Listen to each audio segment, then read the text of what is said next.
اپنی بندگی کے امتحان میں تم کو ڈالا ہے. زندگی کی عقل و خرد سے نوازا، اپنی کتاب اتاری، اپنے انبیاء اور آخری نبی صلی اللہ علیہ وسلم کے ذریعے سے بتا دیا کہ یہ سارا کچھ امتحان ہے آخرت کی زندگی کے لیے، کہ یا تو ہمیشہ کی عیش کی زندگی گزارو گے یا ہمیشہ آگ کے اندر جلتے رہو گے. تو 10 20 50 سال کی یہ زندگی ہے، اس میں تمہیں اللہ نے ایک ہی امتحان اور آزمائش میں ڈالا ہے کہ اس کی زمین پر چلتے ہو، اس کی ہواؤں میں سانس لیتے ہو،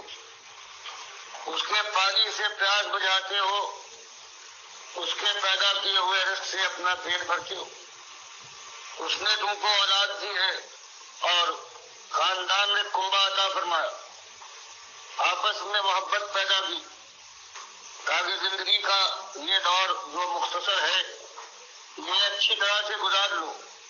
فرمایا یہ سب کچھ دینے کے بعد اس نے اللہ کے بندو تم سے ایک ہی بات مانگی ہے کہ فدعوہ مخلصین لہ الدین، کہ اسی کو اپنا آقا اور مالک سمجھو جب کوئی ضرورت پیش آ جائے، کوئی مشکل درپیش ہو، کوئی خواہش، کوئی آرزو، کوئی تمنا کروٹ ہے، تو فرمایا اس کے لیے اپنے ایک ہی مالک کو آواز دو اور پکارو کہ اس کا خزانہ بھرا ہوا ہے،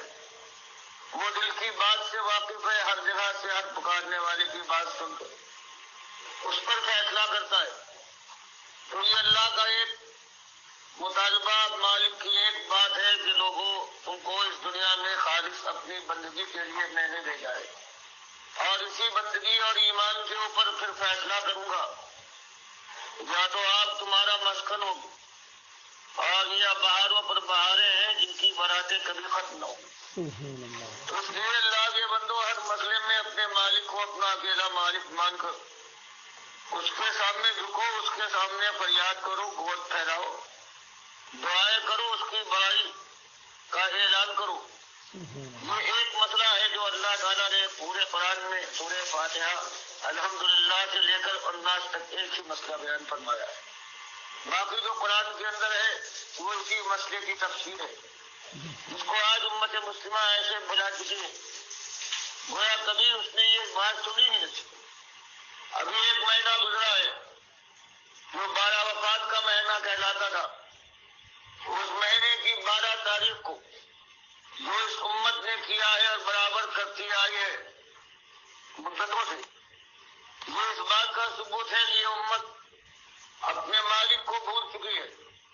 اور اس کے نبی صلی اللہ علیہ وسلم نے پوری زندگی میں جو چیز بیان کی تھی کہ دیکھنا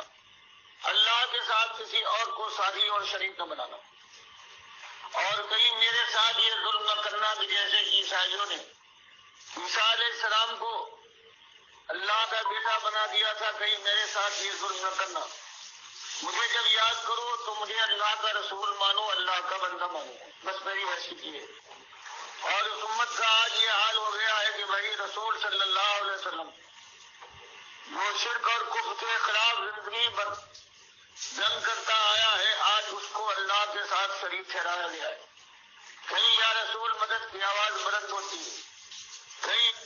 یا اللہ اور یا محمد لکھا جاتا ہے مسجدوں میں، دکانوں میں، مکانوں کے اندر. کہیں حال یہ ہے کہ اللہ کی نظر و نیاز کے بجائے یہ حلوہ پکتا ہے، اور یہ نظر و نیاز ہوتی ہے محمد صلی اللہ علیہ وسلم کی، اور نظر و نیاز یہ عبادت ہے اللہ کے لیے جائز اور سزاوار. اللہ کے علاوہ کسی اور کے لیے ہو تو کفر شرک. 4 جگہ قرآن نے بیان کیا ہے کہ اس نظر کا کھانا جو ہے غیر اللہ کی، یہ سارے حرام اور نجس کھانوں سے زیادہ نجس اور حرام ہے. چاہے دیکھنے میں وہ ایسا نظر آئے کہ یہ روغن سے تر ہے، زبان پر رکھنے والے یہ سمجھے کہ لذت سے بھرا ہوا ہے، لیکن مالک نے قرآن کے اندر غیر اللہ کی نظر و نیاز کو 4 جگہ بیان فرمایا کہ یہ سور کے گوشت سے زیادہ حرام اور نجس اور شرک ہے. تو آپ نے دیکھا کہ اپنے نبی کے ساتھ اس امت نے کیا کچھ کیا، اور ان کا بڑا سے بڑا ہے. وہ کبھی تقریر کرتا ہے اور اس کے بعد اس کی زبان سے آخر میں نکلتا ہے یہ سب تمہارا کرم ہے آقا، کہ بات اب تک بنی ہوئی ہے اور مراد آقا سے اللہ کے نبی صلی اللہ علیہ وسلم کو لیتا ہے، اللہ کو نہیں۔ آج کا یہ جو اللہ کا دشمن ہے چاہے کلمہ پڑھتا ہو، حالات سے مراد لی جائے کہ ہاں آقا مالک ہے، اس کا کرم ہے، یہ بات الگ۔ لیکن آج اس امت کا عقیدہ یہ بن گیا ہے کہ اللہ کے نبی صلی اللہ علیہ وسلم نے جن کی کرم فرمائی ہے، جن کی رحمت ہے، جو حاضر و ناظر ہے، عالم الغیب ہے، مختار کن ہے، اب اللہ نے ان کو اختیار دے دیا ہے، مالک الگ ہو گیا ہے کہ جس کو چاہو تم دو اور جس کو چاہے محروم کرو۔ تو اس طرح سے اللہ کے ساتھ یہ جو ظلم ہو رہا ہے اس کو شرک کہتے ہیں، اور شرک کے بعد اگر کوئی توبہ نہ کرے تو مالک قرآن میں فرماتا ہے، یہ 18 انبیاء ہیں سورہ الانعام میں، نوح علیہ السلام سے لے کر سارے انبیاء کا ذکر، موسیٰ اور عیسیٰ علیہ السلام، ابراہیم علیہ السلام، سب کا نام بنام اللہ نے ذکر کرنے کے بعد پھر فرمایا کہ لوگوں سمجھانے کے لیے ولو اشرکو، مفرض محال انبیاء شرک نہیں کرتے، لو اشرکو، اگر کہیں یہ شرک کر بیٹھتے ایک اور توبہ نہ کرتے، لَحَبِطَ عَنْهُمْ مَا كَانُوا يَعْمَلُونَ، تو زندگی بھر کا جو ان کا کام اور جو عمل تھا وہ سب برباد کرتا تھا۔ کوئی مالک اپنے نبی صلی اللہ علیہ وسلم سے خطاب کرتا ہے، فرماتا ہے وَلَقَدْ أُوحِيَ إِلَيْكَ وَإِلَى الَّذِينَ مِن قَبْلِكَ، وہی ہماری طرف سے پہلے جتنے رسول گزرے ہیں ان تک آئی ہے اور آپ کو اسی وحی سے نوازا جا رہا ہے۔ اور وہ بات یہ ہے لئن اشرکت لَيَحْبَطَنَّ عَمَلُكَ وَلَتَكُونَنَّ مِنَ الْخَاسِرِينَ، تو بفرض محال ہمارے آخری نبی ہے محبوب ترین، اگر بفرض محال آپ بھی ایک شرک کر بیٹھے تو سارے اعمال آپ کے برباد ہو جائیں گے، مالک کے دربار میں دیوالی ہو کر پہنچے گے۔ اسی بات کو بخاری مسلم کی نبی صلی اللہ علیہ وسلم فرماتے ہیں کہ من مات یشرک باللہ شیئا دخل النار، کہ جو اللہ کے ساتھ ایک شرک کر کے مر جائے چاہے جتنے بڑے اس کے اعمال ہوں وہ آگ میں جائے، ومن مات لا یشرک باللہ شیئا دخل الجنہ، گناہ گار سے گناہ گار ہو اگر اس نے شرک کرنے کی بجائے ایمان پر اس کی موت آئی ہو، یہاں تک کہ زمین کا چپا چپا اس نے برائی سے گناہ سے بھر دیا ہو۔ حدیث قدسی میں مالک فرماتا ہے لقیتہ بمثلھا مغفرہ، اگر ایمان کے ساتھ آیا ہے گناہ گار، ایسا گناہ گار کی ساری زمین اس نے بھر دی، گناہ کے سیاہ کر ڈالی، لیکن مشرک بن کر نہیں آیا ہے، ایمان کے اوپر خاتمہ ہوا ہے، صحت کمزور اور شیطان کے غلبے سے وہ زندگی بھر گناہ کرتا ہے۔ فرمایا ایک دن ایسا آ کے رہے گا کہ میں اس گناہ گار کے ساتھ یہ معاملہ کروں گا کہ اپنی رحمت سے اس سے ملوں گا کہ جتنی اس کی خطائیں ہیں ان کو میری رحمت ڈھانپ لوں گی، اور آخر کار یہ گناہ گار جنت میں پہنچا دیا جائے گا۔ بخاری مسلم کی حدیث ہے کہ مومنوں کا ایسے ہی ایک گناہ گار جو سب سے زیادہ گناہ گار ہوگا جہنم کی آگ میں جلتا رہے گا یہاں تک کہ اللہ تعالیٰ کی مشیت کا وقت آ جائے گا، اور یہ آخری شخص سے باقی سارے مومن نکال لیے گئے ہیں گناہ گاروں، ان کو اللہ نے سزا دینا مناسب سمجھی، یہ آخری جب نکالا جائے گا کوئلے کی طرح سے جلا ہوا، تو پروردگار عالم جس کو نہر حیات میں ڈالے گا اور اس کی کالب، اس کی جلن، سوزش سب دور ہو جائے گی، اس کو جمال واپس آ جائے گا، برت ہی برت ہو،